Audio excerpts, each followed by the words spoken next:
तो दोस्तों स्वागत है हमारे YouTube चैनल हर्ष क्लासेज में। तो हमने कल आपको पढ़ाया था चूरू जिले के बारे में कुछ थोड़ा बहुत।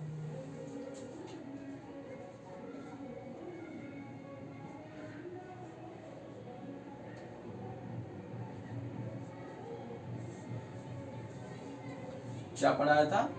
चूरू।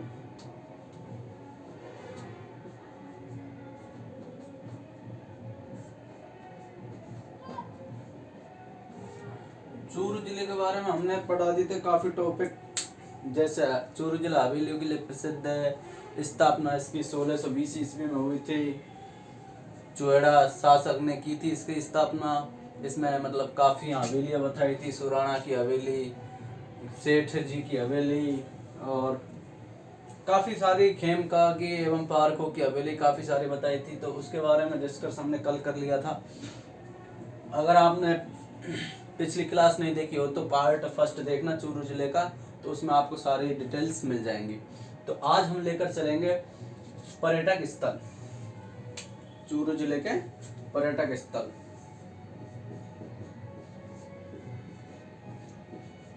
प्रमुख पर्यटक स्थल।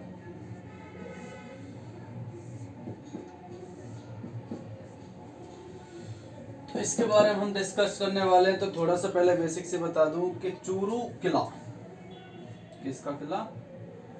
चूरू का किला।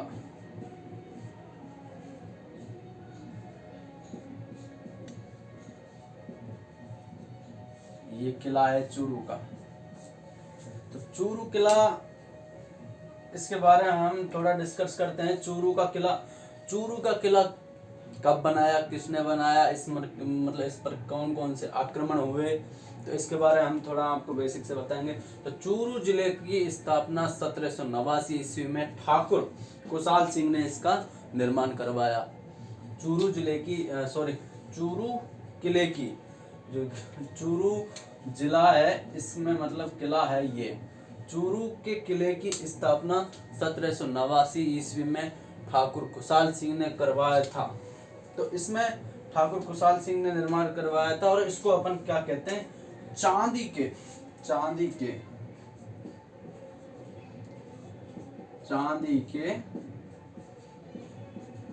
गोले दागने वाला किला। चांदी के गोले दागने वाला किला कौन सा है? चूरू का किला। मतलब ये चांदी के गोले दागने वाला किला किस लिए कहा जाने वाला था? मतलब बीकानेर का जो नरेश था सूरत सिंह। तो सूरत सिंह ने इस पर आक्रमण किया। किस पर? चूरू किले पर सूरत सिंह ने आक्रमण किया। तो चांदी के गोले दागने वाला, अपने गोले खत्म हो जाते हैं, तो इसमें मतलब सूरत सिंह ने चांदी के गोले दागे थे। किस पर? जो बीकानेर के शासक सूरत सिंह ने यहाँ पर आक्रमण किया था, तब चांदी के गोले दागे थे। किसने?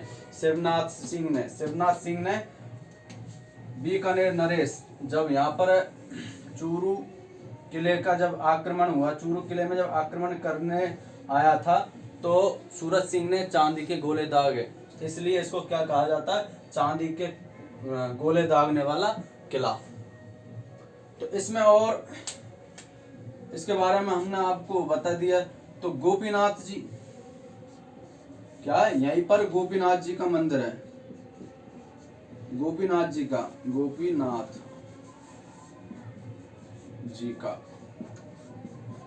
मंदिर चूरू किले में क्या है? गोपीनाथ जी का मंदिर भी है। इसकी स्थापना बताई थी आपको 1789 ईस्वी में। किसने की थी? ठाकुर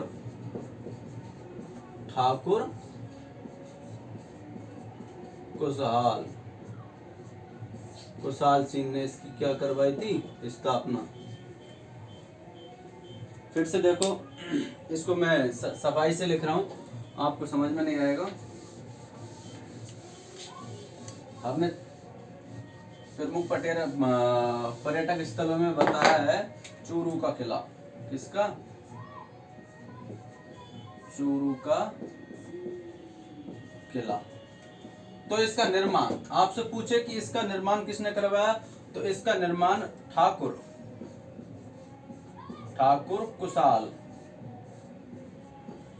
कुशाल सिंह ने। और इस किले को क्या कहा जाता है, इस किले को कहा जाता है, मतलब इस किले पर आक्रमण हुआ जिसमें मतलब गोला बारूद की कमी हो गई, तो चांदी के गोले दागे थे यहाँ पर, चांदी के, इसको या चांदी के गोले दागने वाला भी किला कहा जाता है। चांदी के गोले दागने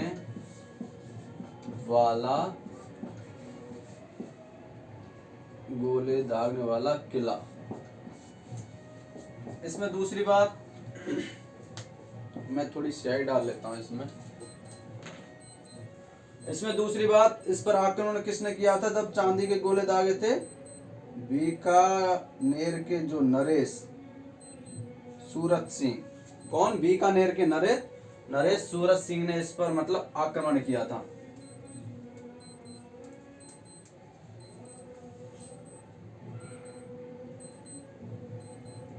बीकानेर के नरेश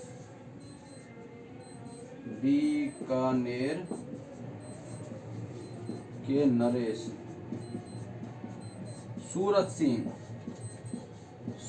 सिंह ने आक्रमण किया था। तब इसको क्या कहा जाता था, मतलब क्या कहा जाने लगा, चांदी के गोले दागने वाला किला। और इसकी स्थापना 1789 ईस्वी में किसने की, ठाकुर कुशाल सिंह ने। तो ये हो गया। और यहीं पर ये गोपीनाथ जी का मंदिर है, किसका, गोपीनाथ जी का मंदिर।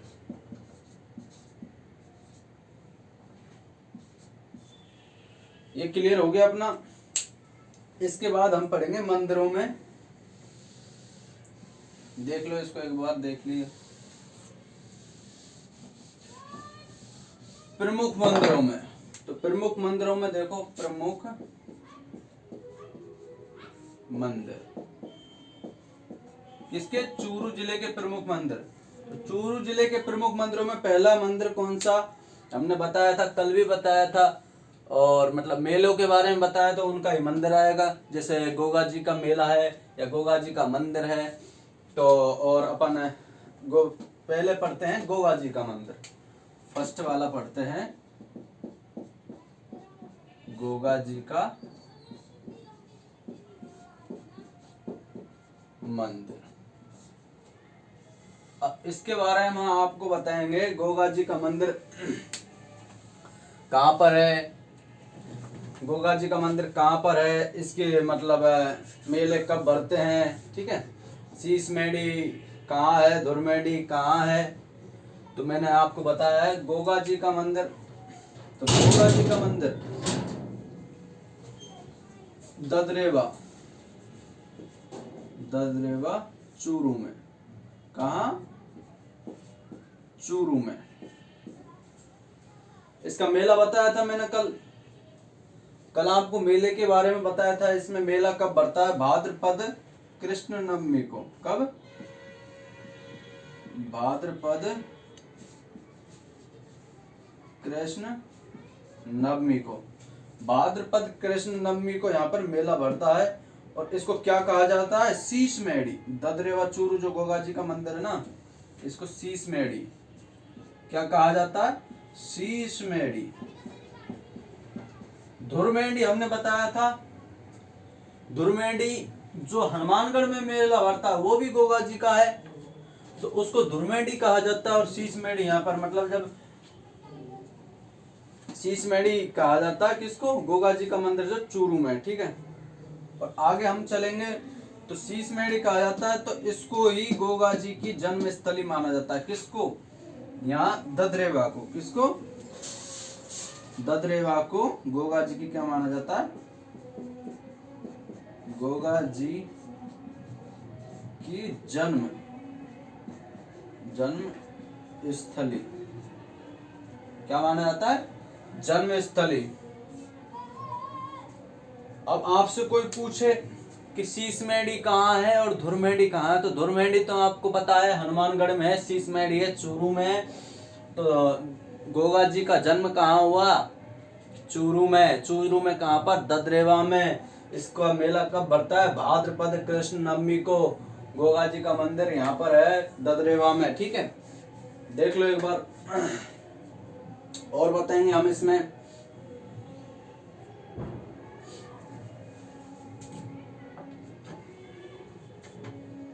मिटा रहा हूं मैं।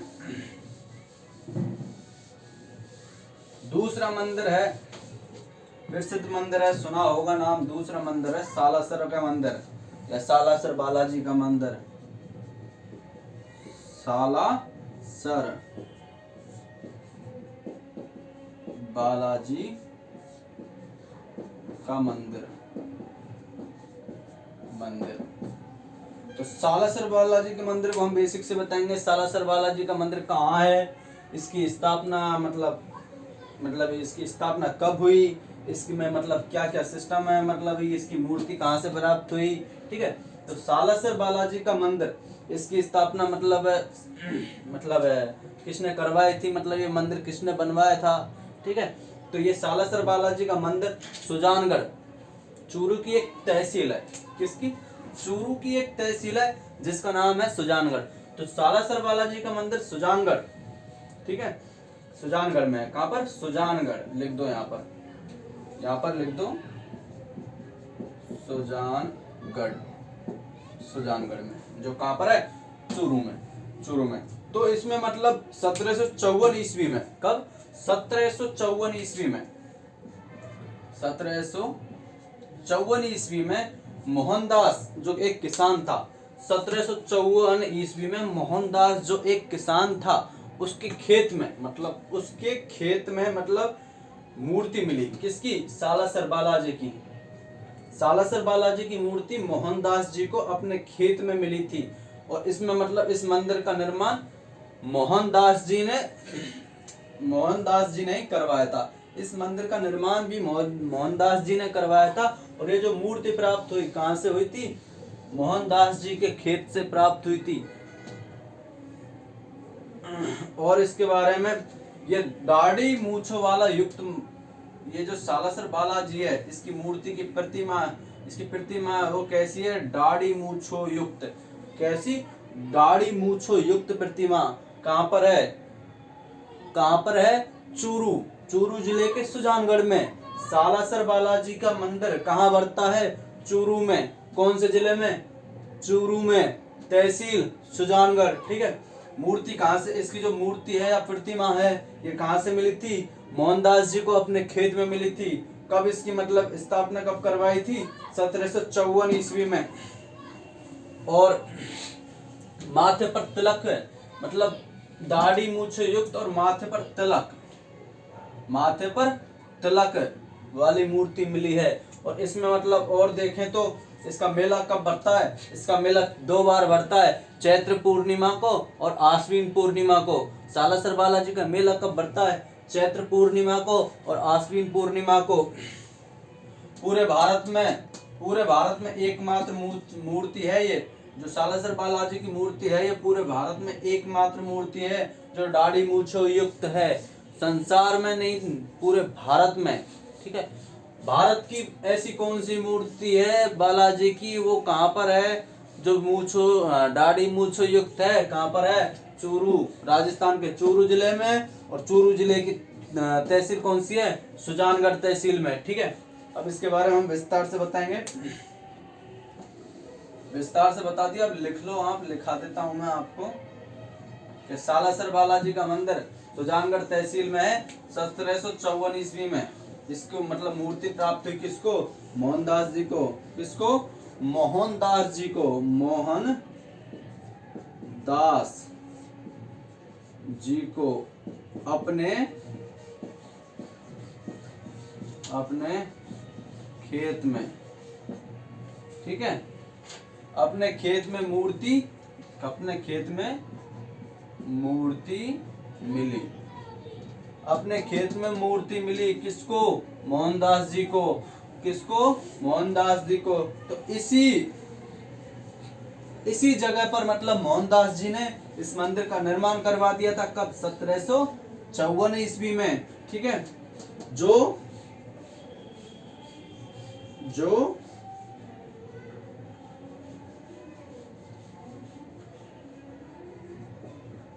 दाढ़ी मूछो युक्त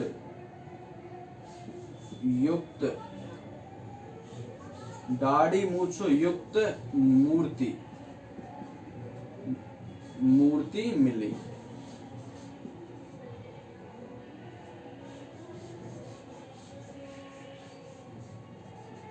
यह भारत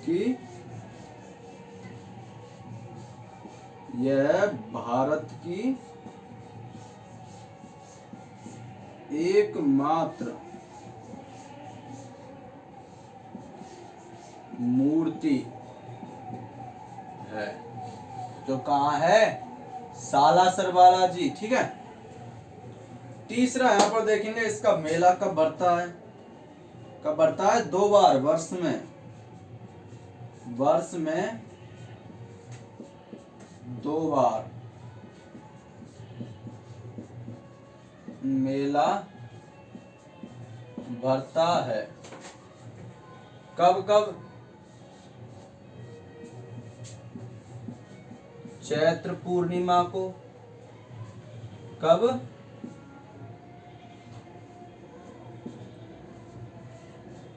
पूर्णिमा को। और दूसरा है आश्विन पूर्णिमा को।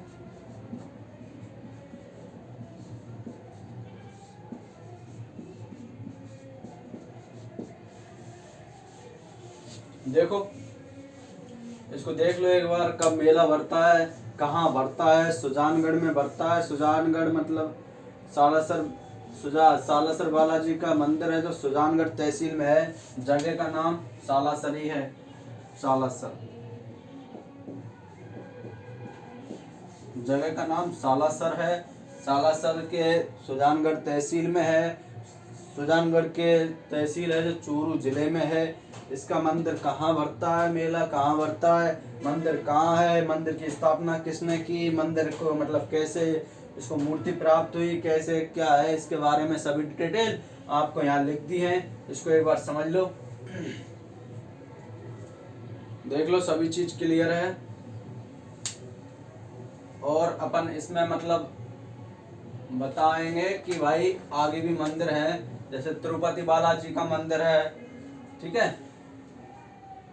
इसके मतलब कोई जगह अलग अलग जगह हैं उनके, मतलब जैसे दूध व खारा, तिरुपति बालाजी का मंदिर, ताल छापर अभ्यारण्य, इसमें मतलब नायटा संग्रहालय, काफी जगह हैं। तो ये अपने मंदिर जो बता दिए हैं, जिसमें एक और मंदिर आएगा तिरुपति बालाजी का मंदिर, तीसरा।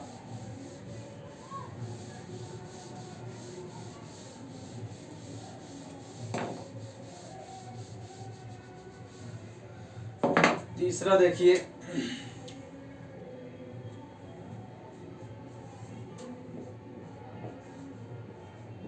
तिरुपति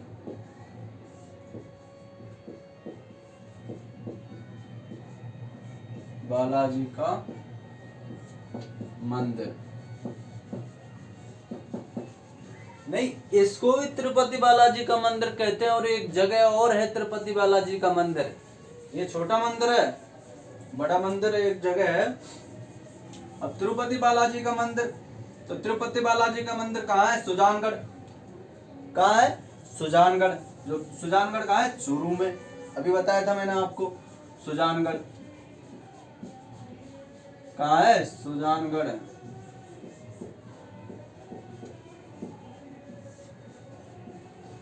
सुजानगढ़। निर्माण इसका किसने करवाया?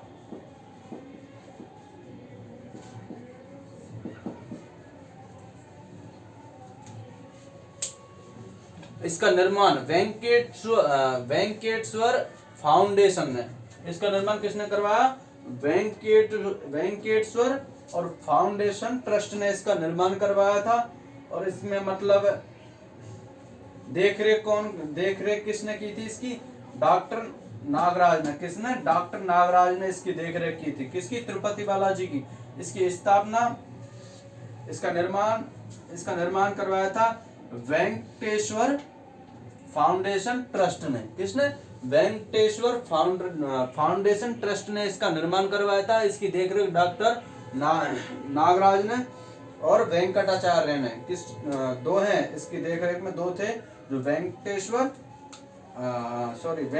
ने तो इसका निर्माण करवाया था और इसकी देखरेख किसने की थी? नागराज ने और वेंकटाचार्य ने इसकी देखरेख। ठीक है, तो देखो इसका निर्माण किसने करवाया?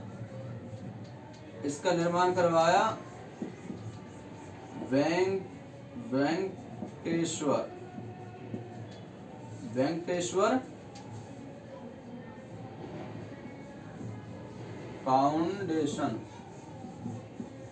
फाउंडेशन ट्रस्ट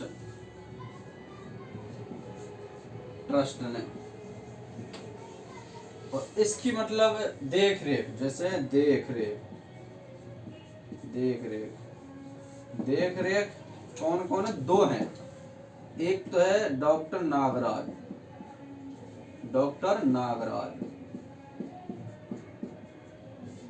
और दूसरा कौन सा?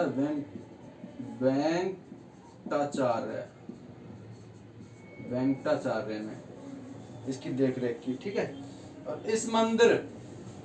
यह मंदिर सुनो, आंध्र प्रदेश के तिरुपति बालाजी के हूबहू है। कौन सा?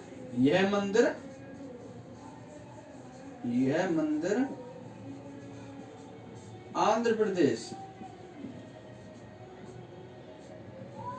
आंध्र प्रदेश के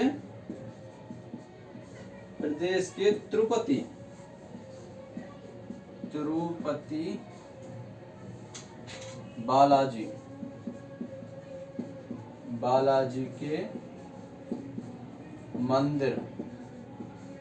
मंदिर की हूबहू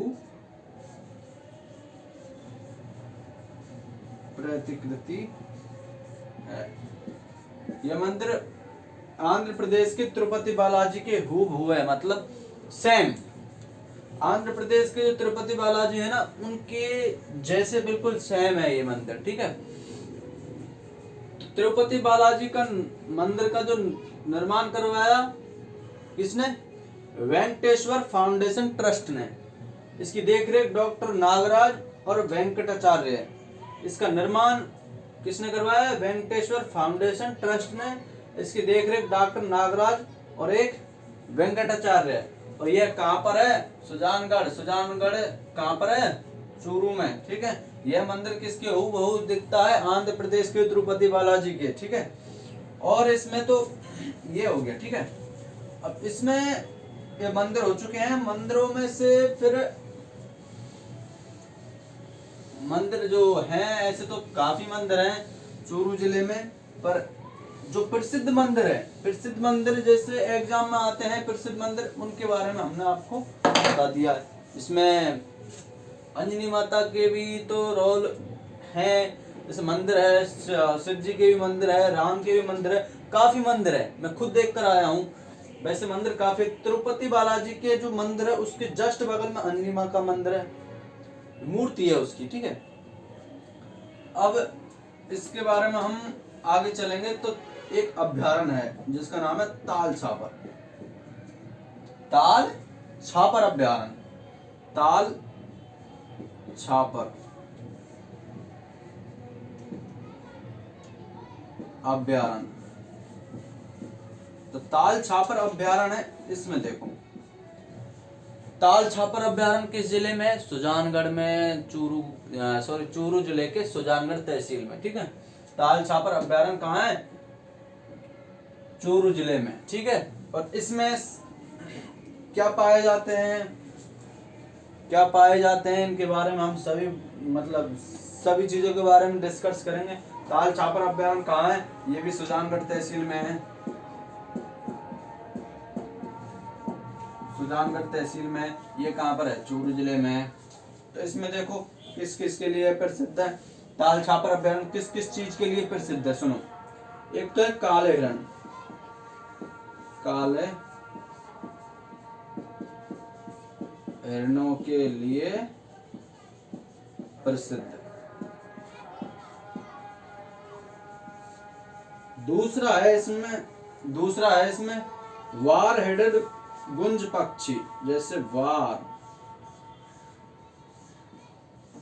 हेडेड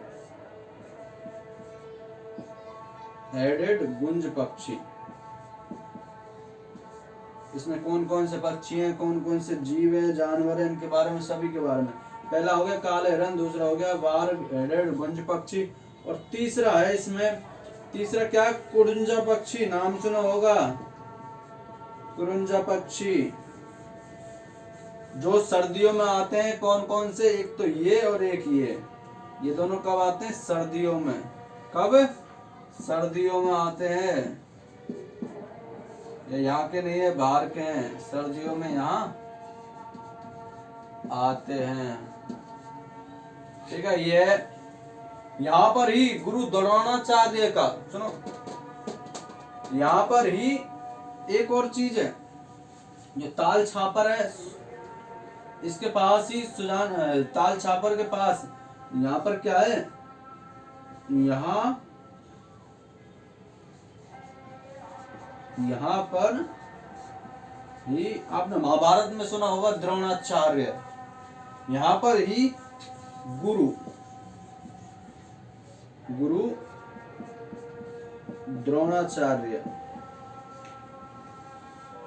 द्रोणाचार्य का स्थान यहीं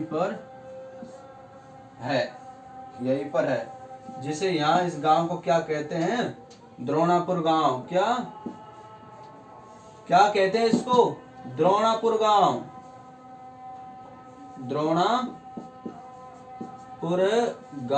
क्या कहते हैं, द्रोणापुर गांव। किसको, जहाँ यहाँ पर ही एक गुरु द्रोणाचार्य का स्थान है यहाँ, तो उसको क्या, उस गांव का नाम क्या रख दिया इस पर, गुरु द्रोणाचार्य के आधार पर द्रोणापुर गांव, ठीक है, क्लियर।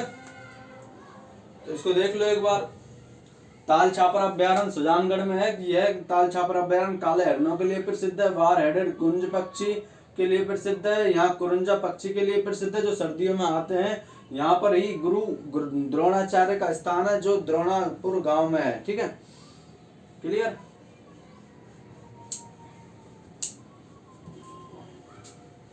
अब एक और चीज है इसमें, दूध व खारा। अभी मैंने बताया था आपको, डिस्कस करेंगे दूध व खारा,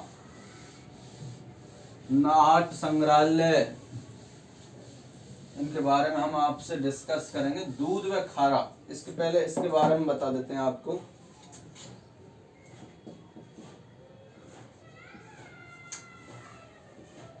दूध व खारा,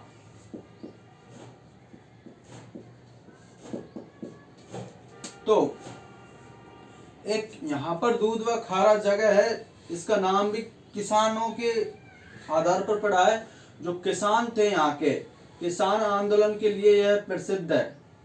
कांगड़ा, मतलब जो कांगड़ा कांड था 1946 में, जो कांगड़ा कांड 1946 में था, जो जिसका नेतृत्व किसने निभाया था, हनुमान राम चौधरी ने। और इसमें मतलब महाराणा शार्दुल के शासक, मतलब जो महाराणा शार्दुल सिंह है बीकानेर के शासक, उस टाइम पर यहाँ पर ये किसान आंदोलन हुआ था, ठीक है। जैसे आप यहाँ पर लिखेंगे अपन, किसान किसके लिए प्रसिद्ध था ये, दूध व खारा, किसान आंदोलन के लिए।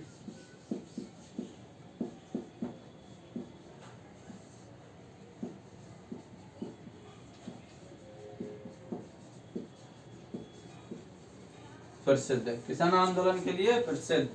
और यहाँ पर कांगड़ा कांड क्या हुआ था, कांगड़ा कांड हुआ कब, 1946 में।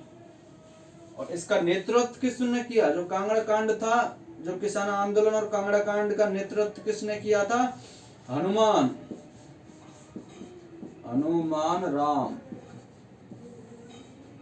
राम चौधरी ने। किसने? चौधरी जी ने, हनुमान राम चौधरी जी ने इसका नेतृत्व किया था। और तब राजा कौन थे?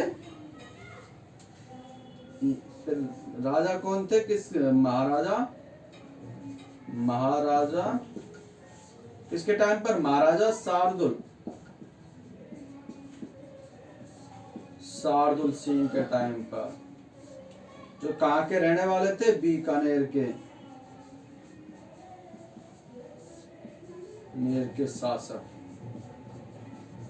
शासक थे। दूध व खारा के बारे में आपको बता दिया डिटेल से। दूध व खारा, इसका नाम क्यों पड़ा? जगह का नाम, किसान आंदोलन हुए थे यहाँ पर, कांगड़ा कांड भी हुआ था 1946 में हुआ था। हनुमान राम जी ने मतलब नेतृत्व इसने निभाया था, हनुमान राम जी का इसका नेतृत्व था। और महाराजा शार्दुल सिंह के टाइम में हुआ था, जो कहाँ के रहने वाले थे? बीकानेर के। नेतृत्व किसका नेतृत्व था? हनुमान राम जी का। ठीक है, क्लियर? एक है इसमें, देख लो, इसको नोट कर रहे हो तो नोट कर लो।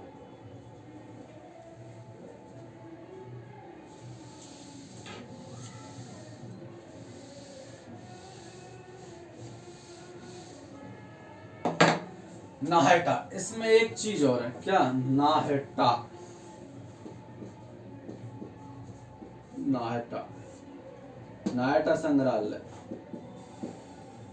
नाहेटा संग्रहालय, तो इसके बारे में आपको पढ़ना है। ये कहाँ पर है? नाहेटा संग्रहालय कहाँ पर है? नाहेटा संग्रहालय सरदार शहर। कहाँ पर? सरदार शहर।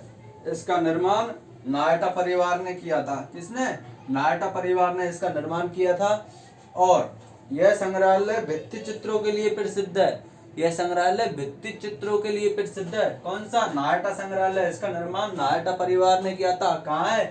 कहाँ है ये? सरदार शहर में है। और इस जिले में, पहले आपको ये क्लियर करा दूं मैं, नाहेटा संग्रहालय, इसके बारे में देखो आप। यह कहाँ पर है? सरदार शहर में। कहाँ? सरदार शहर में, जो कहाँ पर है? चूरू जिले में। ठीक है। और इसको देखो, निर्माण किसने करवाया? नाहेटा परिवार ने।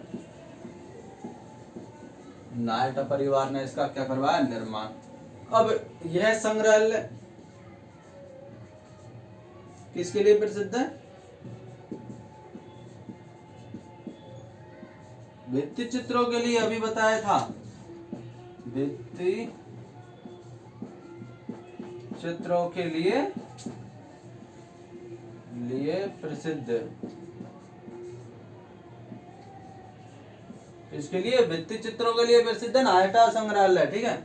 अब और मोस्ट क्वेश्चंस देखो इसमें, ये तो क्लियर हो गया अपने, इसको और उतार लो। नाहेटा संग्रहालय कहाँ है? सरदार शहर में, जो चूरू जिले में है। निर्माण नाहेटा परिवार ने। यह संग्रहालय भित्ति चित्रों के लिए प्रसिद्ध है। ठीक है।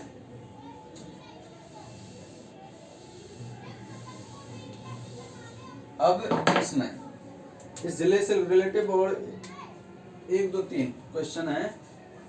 तो कौन कौन से? चूरू जिले में क्या नहीं है? कोई नदी नहीं है। क्या इस जिले में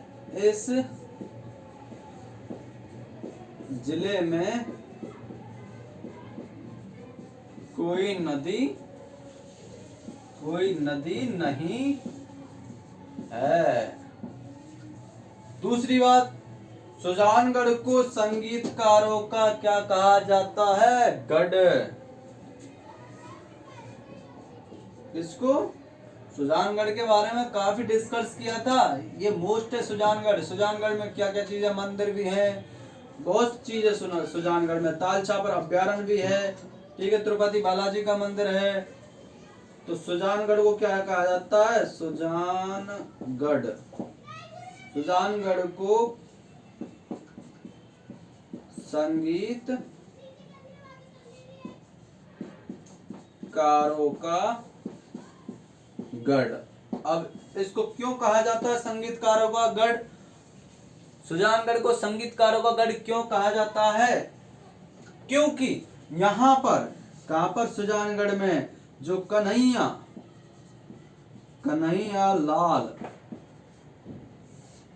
लाल सेठिया का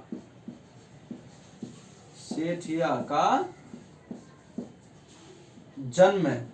सेठिया का 1919 में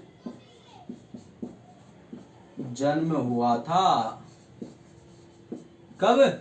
1919 में कन्हैया लाल सेठिया का जन्म हुआ था। ये देख लो सर, कन्हैया लाल सेठिया जी कहाँ के रहने वाले थे, जन्म स्थली कहाँ की थी? जो हिंदी के साहित्यकार भी हैं और ये मतलब संगीतकार भी हैं। जो कन्हैया लाल सेठिया का जन्म हुआ 1919 में, कहाँ पर? सुजानगढ़ में। अरे यार, ये बात तो चल रही है सुजानगढ़ की, तो सुजानगढ़ में इनका जन्म हुआ, इसीलिए इनका जो सुजानगढ़ को क्या कहा जाता है? संगीतकारों का गढ़। तो दोस्तों, यहाँ पर ये चूरू जिला क्लियर हो चुका है। इसके बारे में आपको कोई भी डाउट हो तो हमें कमेंट में जरूर बताना। और दोस्तों, चैनल को ज़्यादा से ज़्यादा शेयर करना, सब्सक्राइब करना और लाइक जरूर करना। जय हिंद, जय भारत।